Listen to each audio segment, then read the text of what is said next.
Nesta noite nós prosseguimos em Romanos, entrando no capítulo 5, sob o título A Glória de Deus. Diga comigo, a glória de Deus. Está muito fraco, diga a glória de Deus. Paulo escreve no capítulo 5 da carta aos Romanos, do verso 1 ao verso 5, estas palavras: Justificados, pois, mediante a fé, temos paz com Deus por meio de nosso Senhor Jesus Cristo, por intermédio de quem obtivemos igualmente acesso pela fé a esta graça na qual estamos firmes e gloriamo-nos na esperança da glória de Deus. E não somente isso, mas também nos gloriamos nas próprias tribulações, sabendo que a tribulação produz perseverança, e a perseverança experiência, e a experiência esperança. Ora, a esperança não confunde, porque o amor de Deus é derramado em nosso coração pelo Espírito Santo que nos foi outorgado. Não, vocês não ouviram a leitura, não é possível. Não. Vocês não estão aí. Eu vou ler de novo. Justificados, pois, mediante a fé, temos paz com Deus por meio de nosso Senhor Jesus Cristo, por intermédio de quem obtivemos igualmente acesso pela fé a esta graça na qual estamos firmes, e gloriamo-nos na esperança da glória de Deus. E não somente isso, mas também nos gloriamos nas próprias tribulações, sabendo que a tribulação produz perseverança, e a perseverança experiência, e a experiência esperança. Ora, a esperança não confunde, porque o amor de Deus é derramado em nosso coração pelo Espírito Santo que nos foi outorgado. Aleluia, aleluia, aleluia, aleluia, aleluia, aleluia, aleluia, aleluia, aleluia, Senhor. Glória a Ti, ó nosso Deus. Aleluia, Senhor. Te louvamos pela Tua palavra poderosa. A doutrina da justificação pela fé em Cristo foi exposta e demonstrada pelo apóstolo Paulo nos capítulos anteriores, especialmente no capítulo 4. E essa doutrina da justificação, agora no capítulo 5, nos leva a uma conclusão triunfal. Paulo nos dá a dica, começando a sequência, dizendo: justificados, pois. Agora, no início do capítulo 5 da carta aos Romanos, o apóstolo mostra para nós os privilégios que emanam da justificação e, portanto, pertencem aos justificados pela fé em Jesus. Paulo vai tratar dos privilégios que a justificação concede aos justificados pela fé em Jesus. Paulo expressa, por causa desses privilégios, na sequência que vai até o verso 11, grandes certezas espirituais, e Paulo exulta em alguns momentos. Ele está com seu coração transbordante de alegria. Na verdade, ele expõe nesse trecho a alegria que o acompanha, a alegria existencial do apóstolo Paulo. Frases como estas, primeiro no verso 2, gloriamo-nos na esperança da glória de Deus. Diga comigo, gloriamo-nos na esperança da glória de Deus. No verso 3, Paulo diz, diga comigo, também nos gloriamos nas próprias tribulações. No verso 5, Paulo diz, eu peço que você repita comigo, a esperança não confunde, porque o amor de Deus é derramado em nosso coração. No verso 9, Paulo diz, eu peço que você repita comigo, muito mais agora, sendo justificados pelo seu sangue, seremos por ele salvos da ira. E no verso 11, eu peço que você repita comigo, Paulo diz, mas também nos gloriamos em Deus por nosso Senhor Jesus Cristo. Aleluia. Quais as consequências da justificação? que evocam, que despertam, que chamam para fora tanta alegria e tanta certeza. Quais são essas consequências de ser justificado pela fé em Jesus Cristo? No verso 1, Paulo diz: justificados, pois, mediante a fé, temos paz com Deus, por meio de nosso Senhor Jesus Cristo. A paz com Deus é uma bênção da justificação, que ocorreu em circunstâncias de condenação e de sujeição de cada um de nós à ira de Deus. A justificação foi nossa aceitação diante de Deus como justos.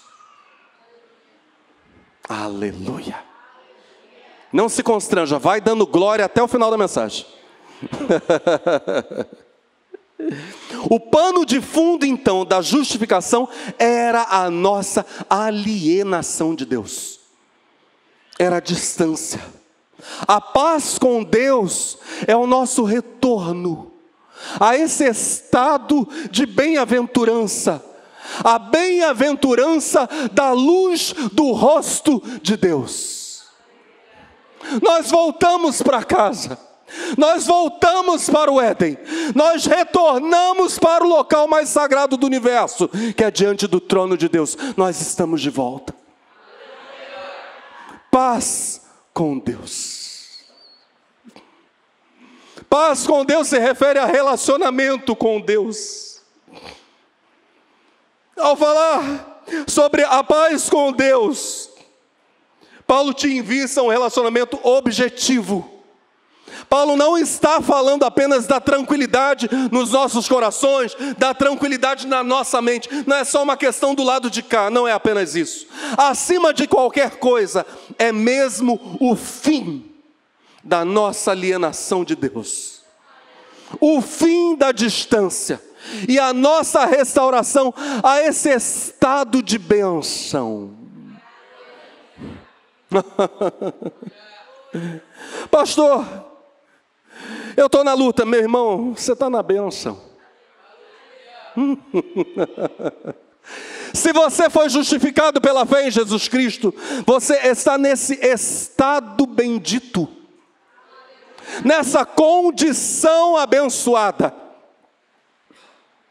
Você está diante da luz do rosto de Deus. A paz do coração e a paz da mente são resultado da paz com Deus. A paz do coração e a paz da mente são reflexo em nós do relacionamento restabelecido pela justificação. Da paz que flui dessa reconciliação com Deus. Paulo diz que por meio de nosso Senhor Jesus Cristo nós temos essa paz. Observa que a mediação de Jesus Cristo, mesmo depois da justificação, ainda é necessária e sempre será necessária. Ela nunca se faz desnecessária. Os privilégios que os salvos recebem depois de serem justificados pela fé em Jesus Cristo, esses privilégios ainda dependem da mediação de Cristo. Essa mediação jamais é suspensa. Cristo ainda e para sempre é a ponte, a conexão entre nós e o nosso Pai. Todas as bênçãos espirituais, na verdade, diz Paulo no outro trecho, se encontram em Jesus Cristo e são usufruídas através da sua contínua atividade mediadora.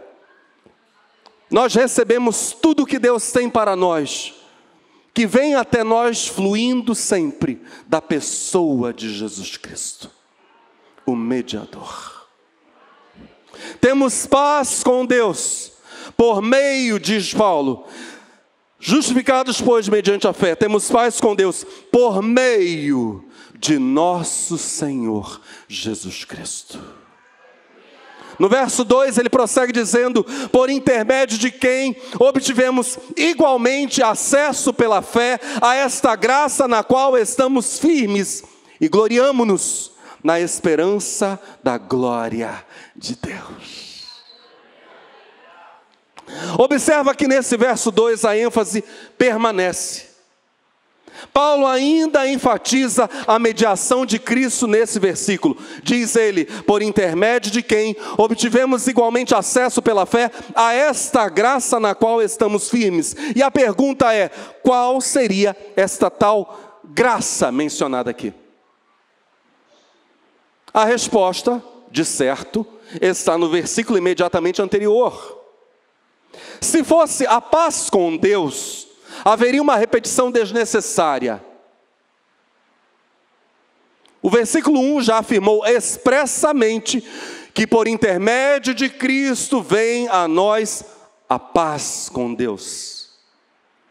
Então a expressão que aparece no verso 2, logo no início, por intermédio de quem, ou seja, de Cristo, por intermédio de quem obtivemos igualmente acesso pela fé a esta graça na qual estamos firmes, aponta para outra graça mencionada no verso 1, ou seja, a graça da justificação. O objetivo primordial então do verso 2 é ressaltar algo que nós vamos repetir. Diga comigo: pela mediação de Cristo, recebemos a graça da justificação, na qual estamos firmados. Preste muita atenção. A graça da justificação é uma condição permanente e inabalável,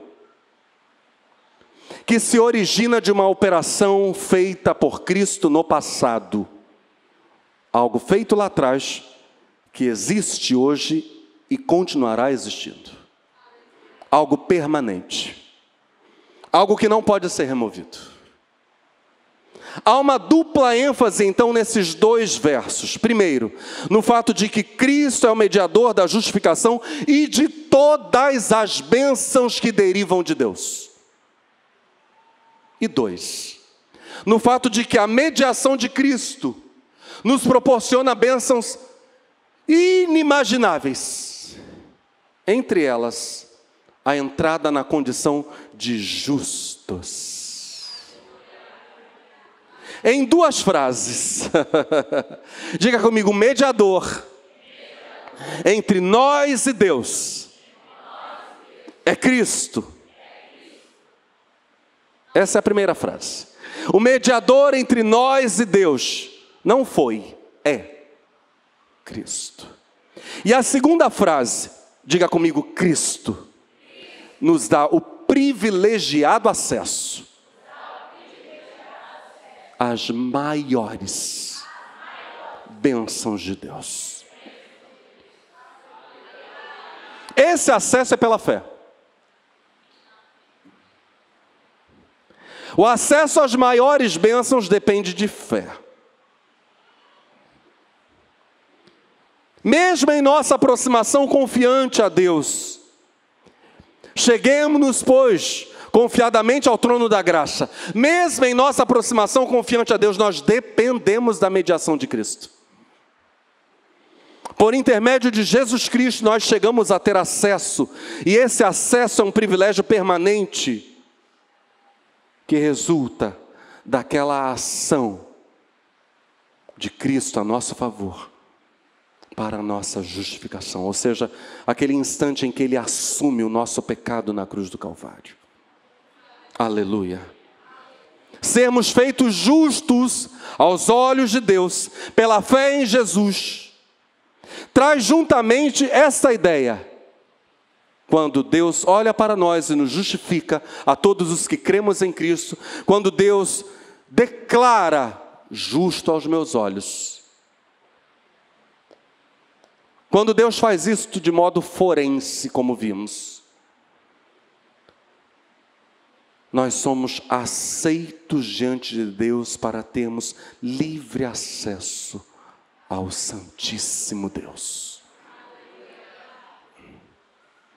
A justificação compreende necessariamente a aceitação. Deus não nos declara justos e nos mantém à distância. Deus nos declara de modo forense, justos. É uma declaração judicial divina. E diz: vem. Vem para perto. Vem aqui. A parte final do verso 2 parece ser um retorno àquilo que Paulo falara no verso 1. Observa os parênteses que Paulo abre aqui no início do verso 2. Eu vou fazer uma leitura e depois farei outra leitura do mesmo trecho. Observe a diferença. Leio Romanos capítulo 5, a partir do verso 1. Justificados, pois, mediante a fé, temos paz com Deus por meio de nosso Senhor Jesus Cristo, por intermédio de quem obtivemos igualmente acesso pela fé a esta graça na qual estamos firmes. E gloriamo-nos na esperança da glória de Deus. Aleluia. Vou reler o trecho, preste atenção. Justificados, pois, mediante a fé, temos paz com Deus por meio de nosso Senhor Jesus Cristo e gloriamo-nos na esperança da glória de Deus. Ficou claro que o início do verso 2 são parênteses. Paulo entra com uma expressão explicativa no meio do trecho. E aí ele prossegue no verso 3 dizendo: e não somente isto, mas também nos gloriamos nas próprias tribulações, sabendo que a tribulação produz perseverança. Então o início do verso 2, preste muita atenção, se subordina à afirmação que é o verso 1. O início do verso 2 é: por intermédio de quem obtivemos igualmente acesso pela fé a esta graça na qual estamos firmes. São os parênteses, falando sobre a mediação de Cristo, que foi citada no verso 1. Justificados, pois, mediante a fé, temos paz com Deus por meio de nosso Senhor. Aí Paulo abre parênteses, olha, mas Cristo é mediador de outra coisa também. Fecha parênteses e volta ao final do verso 2, afirmando algo que ele dissera lá, que ele começara a dizer lá no verso 1. O verso 3, por sua vez, vai complementar o verso 2, como um aspecto adicional de todo esse gozo, de todo esse regozijo, desse orgulho, que foi especificado no final do verso 2. O final do verso 2 é: gloriamo-nos, vamos dizer juntos, gloriamo-nos na esperança da glória de Deus. Quando Paulo diz no verso 2, gloriamo-nos na esperança da glória de Deus,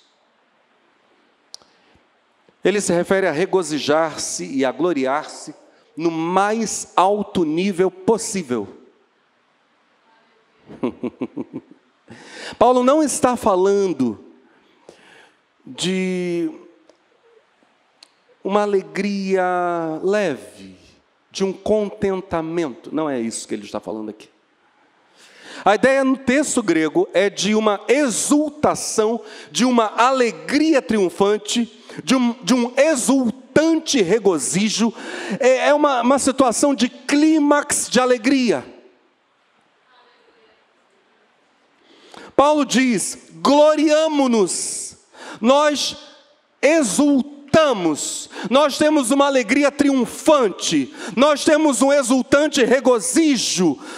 Acerca do que, Paulo? Acerca da esperança da glória de Deus. É um estado mental, preste muita atenção, é um estado mental muito poderoso. É uma condição mental poderosa no presente, baseada em algo que se concretizará no futuro. E essa futura realização é colocada em conexão com o presente por meio da esperança. Esse futuro vem para cá e faz o meu coração exultar com uma alegria impressionante, contagiante, por meio da esperança. A esperança, então, me catapulta para o futuro. Pessoas com o coração cheio de esperança vivem aqui com a mente lá.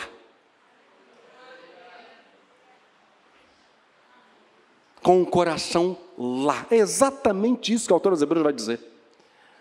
Que os heróis na fé foram peregrinos sobre essa terra e viveram sobre essa terra como quem não é daqui, porque eles tinham os olhos fixos na cidade que tem fundamentos, na cidade que é permanente, cujo arquiteto e construtor é Deus. Gente catapultada para o futuro. Ah, meu Deus. Um estado mental poderoso no tempo presente, baseado em algo que vai se concretizar no futuro, que é justamente a glória, a esperança da glória de Deus. A grande expectativa é chamada por Paulo de a glória de Deus. Paulo vai falar sobre isso mais à frente na carta aos Romanos. No capítulo 8, verso 18, ele vai usar a expressão a glória a ser revelada em nós. Ainda no capítulo 8, verso 21, Paulo vai falar sobre a liberdade da glória dos filhos de Deus. Mas nós precisamos fazer essa pergunta. Por que Paulo chama esta expectativa que nos faz hoje nos gloriarmos na esperança, que nos faz hoje nos regozijarmos, nos gloriarmos no mais alto nível, vivermos com uma alegria triunfante, um exultante regozijo, porque Paulo chama esta expectativa de a glória de Deus.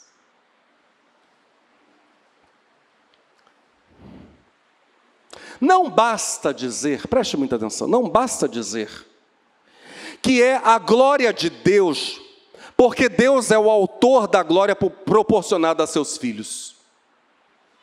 Não é só isto que está aqui. Se fosse só isso, se essa apenas fosse nossa compreensão, nós perderíamos de vista um ensino do Novo Testamento, muito importante, que é um dos elementos da doutrina paulina. Se não entendêssemos essa expressão objetivamente, como a glória que pertence ao próprio Deus.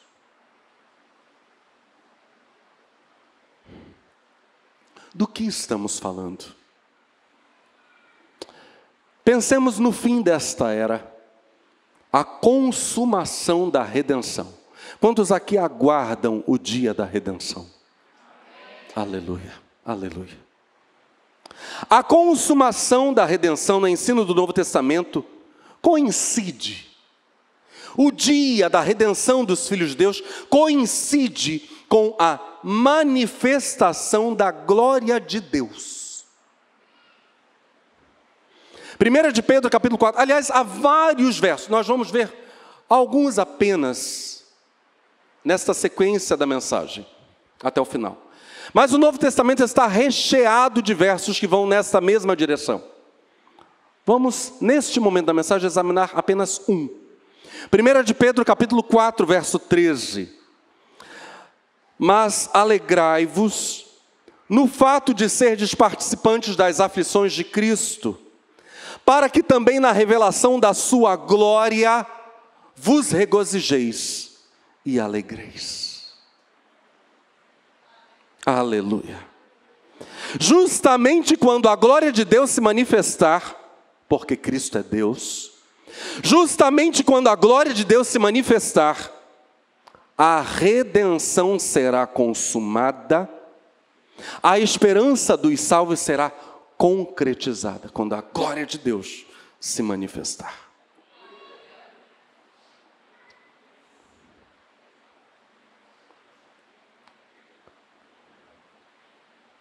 Mas o Novo Testamento nos ensina algo absolutamente surpreendente.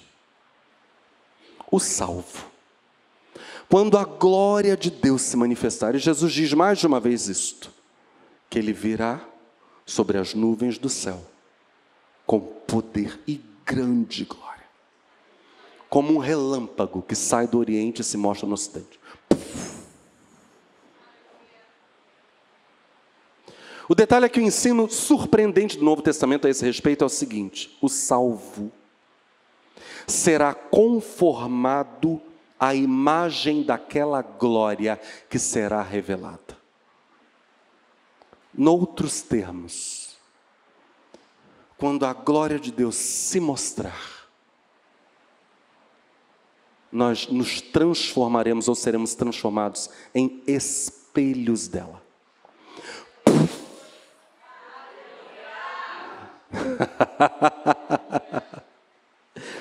1 de João capítulo 3, verso 2: seremos semelhantes a Ele, porque haveremos de vê-lo como Ele é.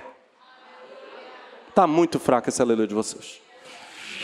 A gente está falando sobre toda a esperança final dos salvos. Os apóstolos chegam a dizer que o nosso corpo fraco será como o corpo glorioso de Cristo.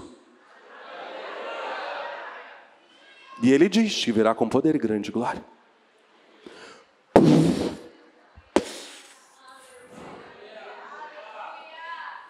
Semelhantes a Jesus, na imagem da sua glória. Filipenses capítulo 3, verso 20. Mas a nossa cidade está nos céus, donde também esperamos o Salvador, o Senhor Jesus Cristo, que transformará o nosso corpo abatido, para ser conforme o seu corpo glorioso, segundo o seu eficaz poder, de sujeitar também a si todas as coisas. Como é que você estaria agora, se Jesus estivesse aqui nesse púlpito pregando? Com que postura?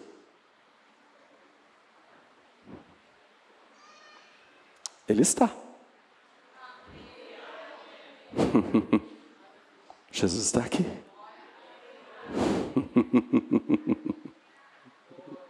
Como você estaria? Vamos até o final, entendendo que Jesus está falando conosco.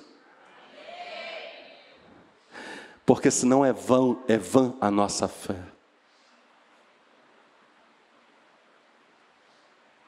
Vamos juntos? Colossenses capítulo 3, verso 4. Quando Cristo, que é a nossa vida, se manifestar, então também vós vos manifestareis com Ele em glória. Segundo aos Tessalonicenses, capítulo 2, verso 13.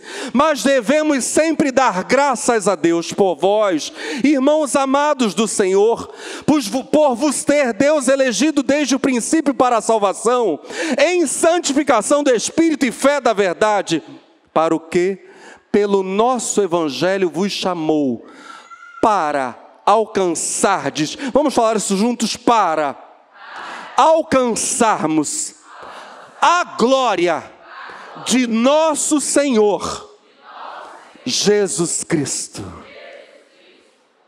Aleluia! Se você crê nisso, dê um forte aplauso ao Senhor.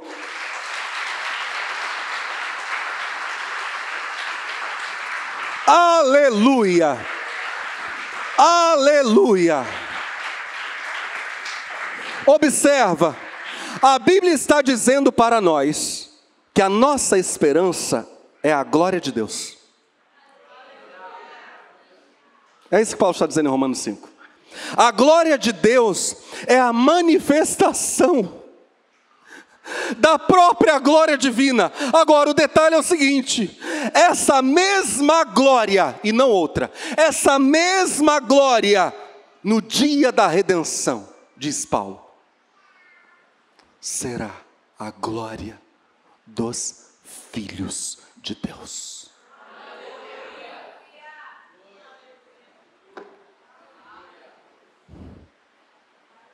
Por isso ele diz: nós exultamos. Por isso ele diz: nós temos uma alegria triunfante.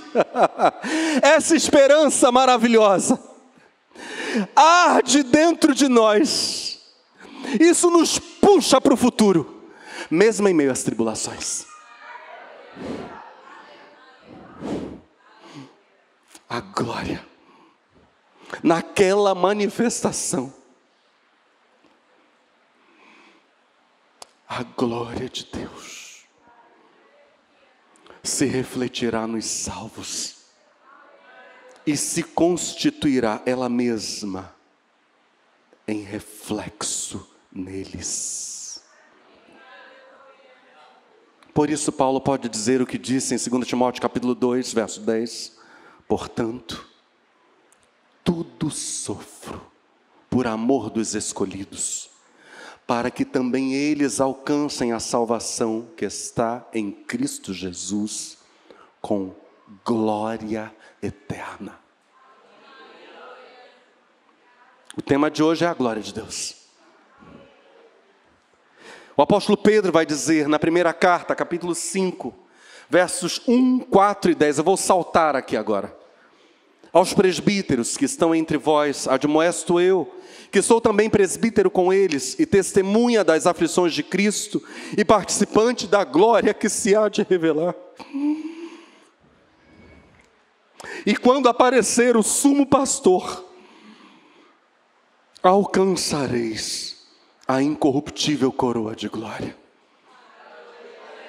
E o Deus de toda graça, que em Cristo Jesus vos chamou à sua eterna glória, depois de haverdes padecido um pouco, Ele mesmo vos aperfeiçoará, confirmará, fortificará e fortalecerá.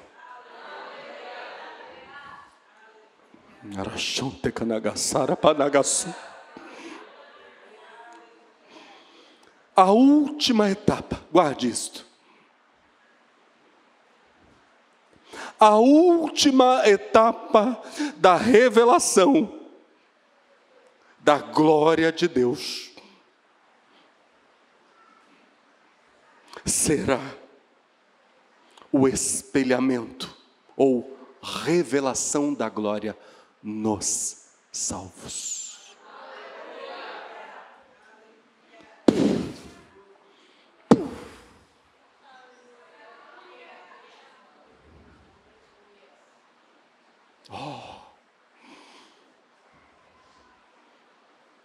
Que bendita esperança.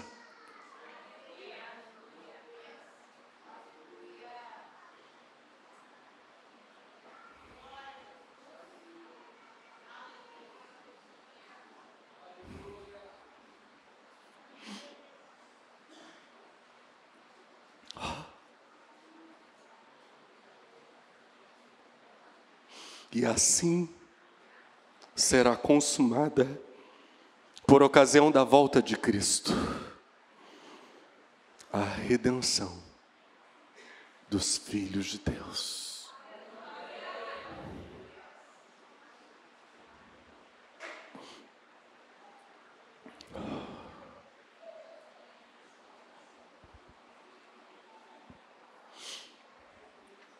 Quando for revelada a glória de Deus, a posse de Deus dos salvos.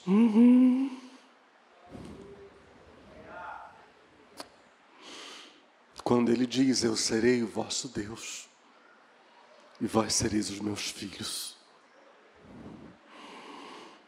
Essa posse atingirá a sua plena realização, o seu pleno significado. Essa é a doutrina da glorificação dos salvos, que Paulo já começou a introduzir no capítulo 5 de Romanos. A revelação da glória de Deus na consumação desta era também envolve outro ponto de esperança para os salvos. Eles estão interessados, profundamente interessados. Temos aqui algum salvo? Profundamente interessados na manifestação da glória de Deus por amor a ela mesma. A glória de Deus é o principal objetivo dos salvos. Eles anelam por ela.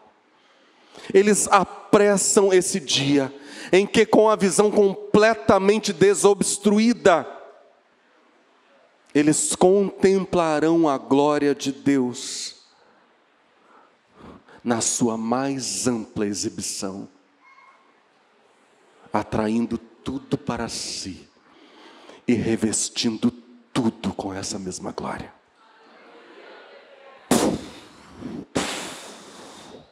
A glória de Deus vai se derramar sobre toda a criação. Maravilhoso. Maravilhoso. Oh Deus. Timarachante Kassuri Managas. Oh Deus. Paulo prossegue no tema do alegrar-se, gloriar-se. Marachia Kanassu Mereká. Oh Deus. Paulo prossegue no tema de se alegrar, de se gloriar, que ele introduzira no fim do versículo 2.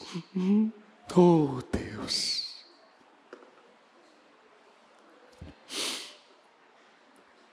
E não somente isto, mas também nos gloriamos nas próprias tribulações, diz ele no verso 3. Não somente nos gloriamos em nossa esperança, mas chegamos a nos gloriar até mesmo no presente. Paulo era realista. Paulo não estava tão absorvido pela glória futura, a ponto de fechar os olhos para as realidades do presente. Não. Paulo sabia das tribulações que circundavam a própria vida dele, apóstolo Paulo, e que circundam e circundavam a vida dos crentes.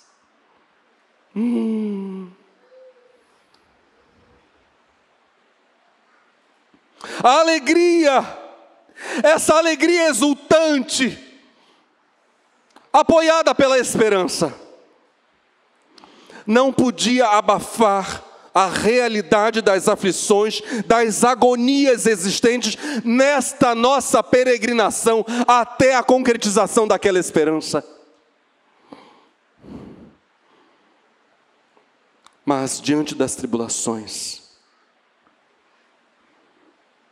a alegria pela esperança da glória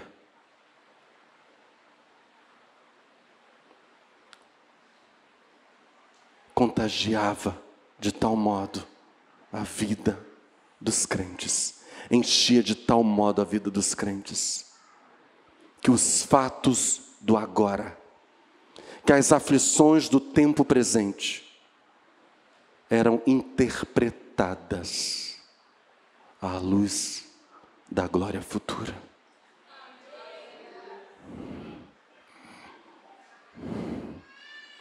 Observa que Paulo não ficava lamentando nem por si mesmo, nem pelos crentes, acerca dos muitos sofrimentos pelos quais ele e os irmãos passavam. Preste atenção nisso. Mas também Paulo não se submetia passivamente a essas tribulações, que ele reconhecia serem necessidades para este tempo presente. Paulo se gloriava nas tribulações e supunha que outros crentes participavam juntamente com ele desse mesmo gloriamento, desse mesmo ato de se gloriar. Observa o contraste. O que temos? Em Paulo temos lamúrias pelos sofrimentos? Não. Em Paulo temos submissão passiva a tudo? Não também.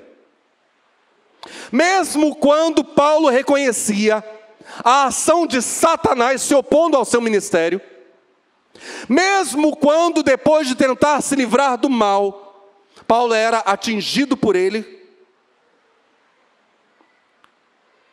como por exemplo, quando por causa do perigo de Paulo se envaidecer com a excelência das revelações, foi-lhe dado um espinho na carne, a saber, um mensageiro de Satanás para esbofeteá-lo. E Paulo clama ao Senhor que aparte aquele mensageiro, e o Senhor diz não. Noutros termos, o Senhor diz não, a minha graça te basta porque o meu poder se aperfeiçoa na fraqueza. Ou seja, é justamente quando você reconhece que você não pode, que eu posso por meio de você. Eu preciso de você quebrantado, porque senão não vou poder te usar como eu quero. Mesmo quando, o apóstolo reconhecia a ação de Satanás se opondo ao seu ministério, mesmo quando depois de tentar se livrar do mal, Paulo era por ele atingido, Paulo reinterpretava todo o sofrimento à luz da glória futura. E então, depois de mesmo ele ter resistido ao mal, aparentemente sem êxito, Paulo se gloriava no sofrimento.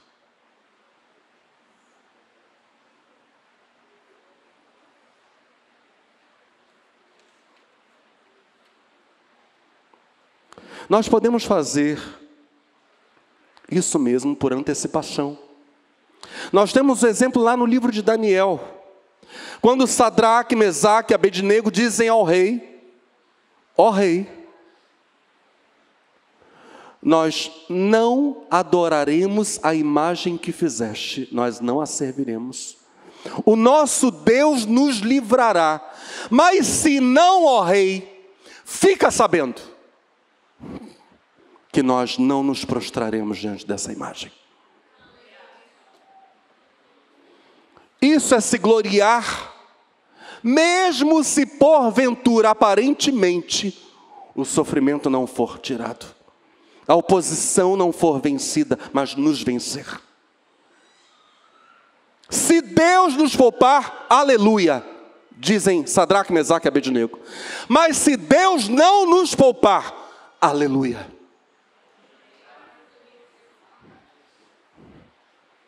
Nós encontramos aqui uma atitude completamente oposta àquela que em geral se tem diante das tribulações. É tendência do coração humano a autocomiseração.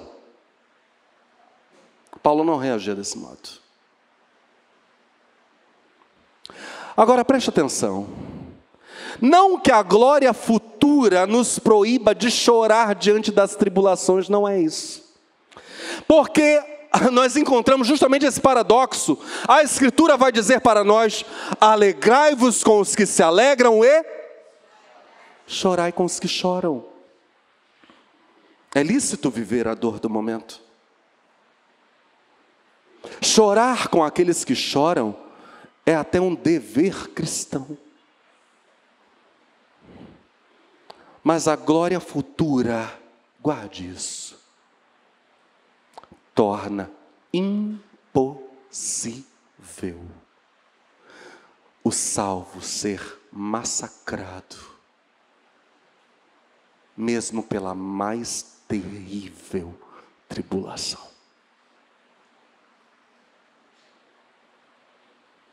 A glória futura ressignifica todos os nossos sofrimentos. ela nos faz reinterpretarmos as nossas tribulações. É isso que Paulo está dizendo. Em 2 Coríntios capítulo 4, versos 8 e 9, olha o que Paulo diz: em tudo somos atribulados, mas não angustiados, perplexos, mas não desanimados, perseguidos, mas não desamparados, abatidos, mas não destruídos. A esperança da glória ressignifica todas as nossas tribulações.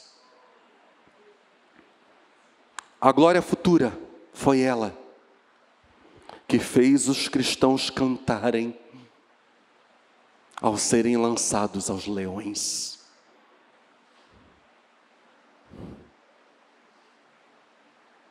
A glória futura que fez os mártires serem apedrejados, crucificados, cerrados ao meio, cantando louvores. A glória futura diz que nenhuma tribulação é o nosso fim. A glória futura diz que nem mesmo sermos cerrados ao meio, queimados vivos ou lançados às feras, é o nosso fim. A tribulação não é o fim é a glória.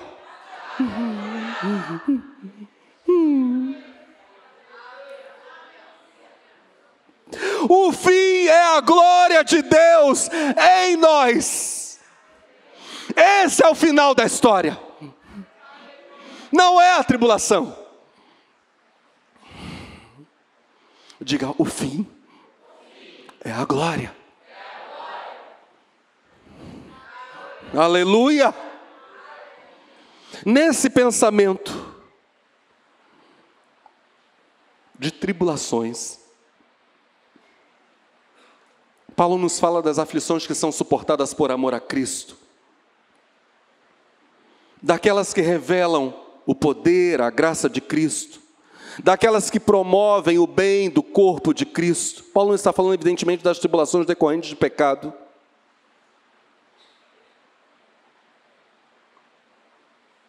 As tribulações operadas na vida do salvo por causa da sua fé em Cristo. O preço a pagar. Essas tribulações prestam um serviço para o salvo. Um serviço escatológico. Elas servem para a vida do salvo, para que ela avance até o fim desta era, o escatós, o fim. Paulo diz no verso 4 e 5, a tribulação, vamos dizer isso juntos, a tribulação produz perseverança. A perseverança, experiência. E a experiência, esperança. Aleluia. Na vida do salvo, as tribulações servem para o desenvolvimento de virtudes cristãs. E a sequência está aqui, apresentada por Paulo. Tribulação que produz perseverança ou paciência, paciência que produz experiência, experiência que produz esperança. Quando Paulo diz que a tribulação produz perseverança, ele tem em mente a tribulação que pertence ao contexto da fé. Evidentemente, não é uma afirmação geral de todos os problemas que atingem a vida dos homens, porque muitos, infelizmente, são decorrentes de erros humanos, de pecado. Essas tribulações sofridas em Cristo, sofridas por amor a Cristo, todas as aflições do salvo, ou quase todas, porque o salvo, a maior parte das suas aflições estão justamente nesta categoria. Aflições sofridas por amor a Cristo e em Cristo.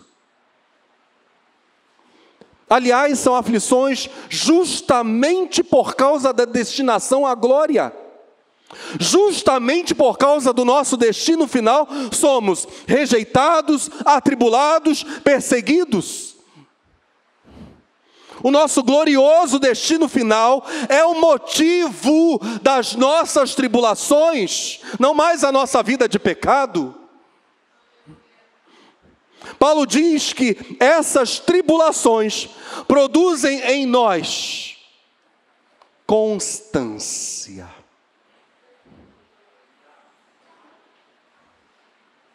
A paciência que aparece aqui é constância. Diga comigo, constância. É uma oposição, preste muita atenção, é a oposição que nos mantém alertas.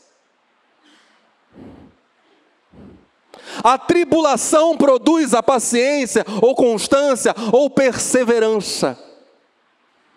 Quando você vai sendo frequentemente atacado, isso faz com que você fique alerta na guerra. Com que você não durma, com que você não se distraia. É isso que Paulo está dizendo. A tribulação produz constância. E essa paciência, ou constância, ou perseverança, por sua vez, diz Paulo, nos faz amadurecer em nossa relação com Deus, nos faz experientes. A tribulação produz a paciência, e a paciência ou constância produz a experiência. Nós passamos a ser experientes ou pessoas de caráter aprovado. Você fica alerta, você fica constantemente em alerta, não fica dormindo, a tribulação produz isso. E essa constância alerta desenvolve um relacionamento muito profundo, rico, maduro com Deus.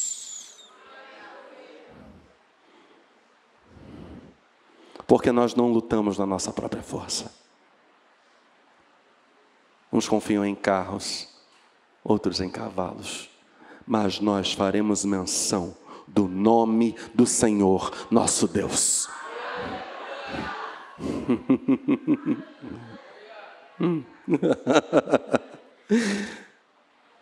A tribulação produz a paciência, ou constância, ou perseverança. Essa paciência, ou constância, ou perseverança, por sua vez, nos faz amadurecer na nossa relação com Deus, nos faz experientes, nos faz pessoas de caráter aprovado. E essa maturidade, essa relação continuamente crescente, nos faz esperar, com fé sempre renovada, diz Paulo, a glorificação. A experiência, ou maturidade, ou caráter aprovado, produz esperança, ou uma confiança sempre renovada. Claro, uma pessoa profunda no relacionamento com Deus transborda de esperança pela manifestação da glória de seu amigo. Temos aqui alguém que aguarda ansiosamente a manifestação da glória do seu amigo. Abraão foi chamado de amigo de Deus porque creu. Eu creio. Você crê? Aleluia. Aleluia. Aleluia. E Paulo diz, essa esperança, por sua vez, foi gravada em nós pelo Espírito Santo. Agora diga assim comigo, quando o Espírito Santo nos revelou o quanto Deus nos ama. Aleluia. Paulo descreve um círculo que começa com esperança e que termina na esperança. Nós nos gloriamos nas tribulações porque elas têm uma orientação para o fim. Elas servem aos interesses da esperança. Nós esperamos. E as tribulações apontam justamente para isto. Elas nos fortalecem para isso. Para isto que esperamos. No verso 5, Paulo diz: ora, a esperança não confunde, porque o amor de Deus é derramado em nosso coração pelo Espírito Santo que nos foi outorgado. Este é o final. Neste verso, nós temos as razões por que a esperança é firme e segura. Não é, quando Paulo diz a esperança não confunde, ele está ressaltando o fato de que não é uma esperança que vai nos envergonhar. Ela não vai nos desapontar. Não é uma esperança a respeito da qual nós precisemos nutrir qualquer vergonha. Nós não temos que ter vergonha de dizer qual é a nossa esperança. Tudo isso está na expressão: a esperança não confunde, não decepciona, não frustra, não é motivo de constrangimento, de vergonha, de jeito nenhum. Bem ao contrário, ela é o nosso orgulho. É uma esperança na qual podemos nos gloriar, e por causa da qual nós podemos nos opor a toda a adversidade. Todos os adversários precisam silenciar, por causa da esperança da glória de Deus. Ela jamais nos desapontará. Ela jamais será uma esperança ilusória. Agora, por que temos essa certeza? E aqui Paulo faz uma das declarações mais condensadas de toda a carta aos Romanos. Por quê? Vamos dizer isso juntos? Por quê? O amor de Deus é derramado em nosso coração pelo Espírito Santo que nos foi outorgado. O que Paulo está fazendo aqui pelo Espírito de Deus, inspirado pelo Espírito Santo, ele está combinando em poucas palavras as bases objetivas e subjetivas da esperança do crente.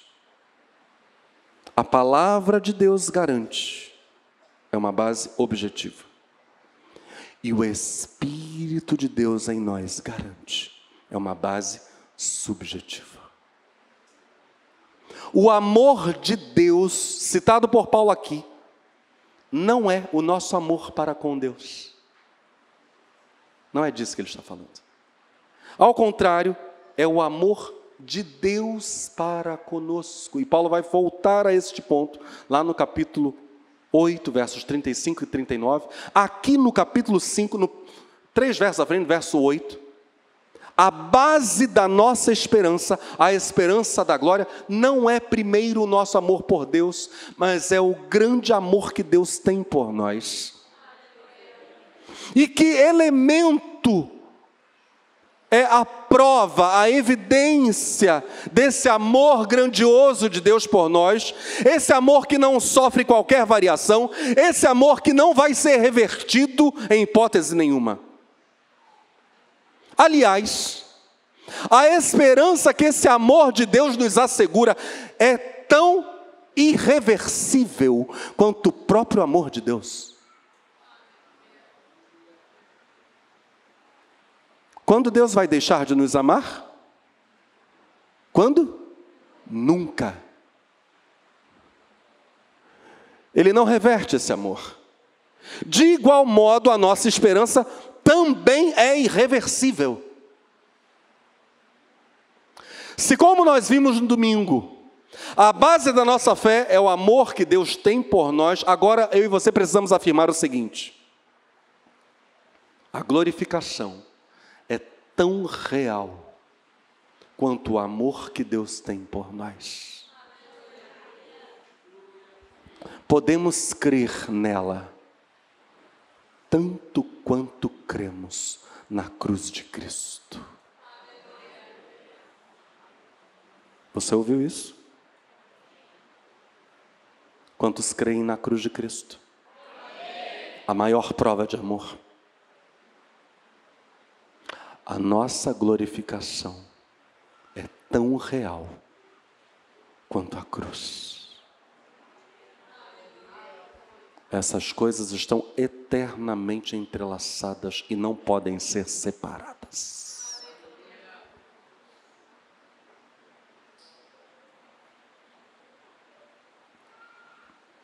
O amor de Deus precisa ser apreendido por nós, para servir de base dessa alegria exultante. Agora, o que Paulo diz, e aqui a gente encerra. A esperança não confunde, porque o amor de Deus é, diga, derramado. O amor de Deus é derramado. Há uma abundante difusão do amor de Deus. Paulo vê os corações dos salvos sendo inundados pelo amor de Deus. Esse amor que Deus tem por eles os controla, os cativa, se apodera deles, os enche de fé, de esperança. Mas como isso acontece? Paulo diz: pelo Espírito Santo. Pelo Espírito Santo. O Espírito Santo. A primeira grande revelação do Espírito é: Deus te ama.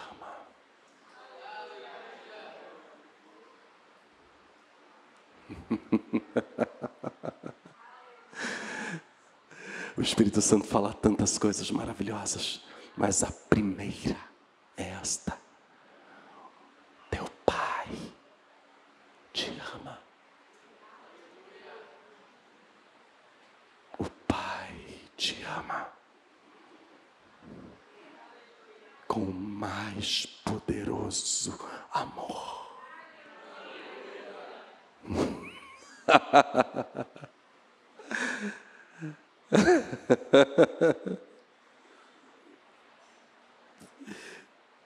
O Espírito Santo derrama em nós esse amor. Ele vai inundando, derramando. Meu querido, minha querida, talvez você seja membro desta igreja e nunca teve essa experiência de se sentir absolutamente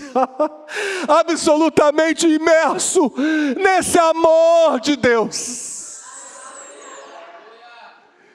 Peça agora e receba. Porque é esta a primeira revelação do Espírito Santo. Quando Deus concede ao homem seu Espírito, a primeira coisa, a principal, a mais importante de todas as revelações é justamente essa: o amor.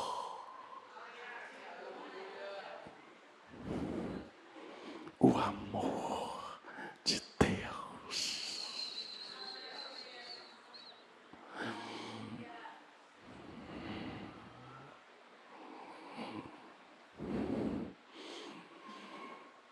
O imutável amor de Deus.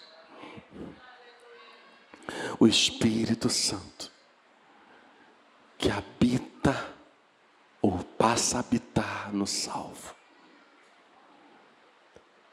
unido ao seu Espírito e habitando o seu corpo. O corpo é templo do Espírito. E o homem se faz um espírito com o Espírito do Senhor. Portanto, podemos dizer com toda tranquilidade que o Espírito Santo habita o meu espírito e habita o meu corpo. E ele traz essa revelação poderosa ao meu espírito e ao meu corpo. E por vezes eu fico completamente esmagado num maravilhoso esmagamento.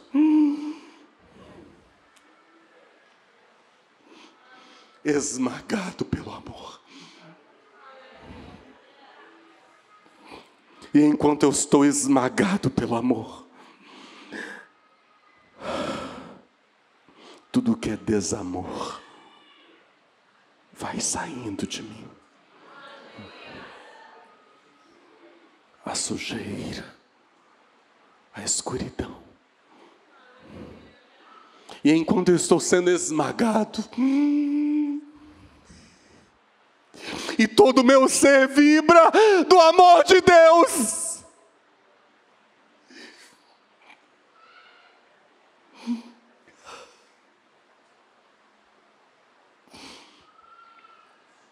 eu vou sendo transformado à imagem de Jesus Cristo, meu Senhor.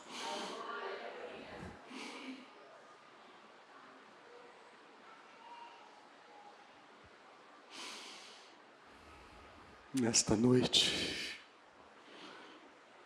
louve ao Senhor pela esperança da glória de Deus, outorgada pelo Espírito Santo, que nos revela o imensurável amor de Deus. Por favor, fique de pé no seu lugar.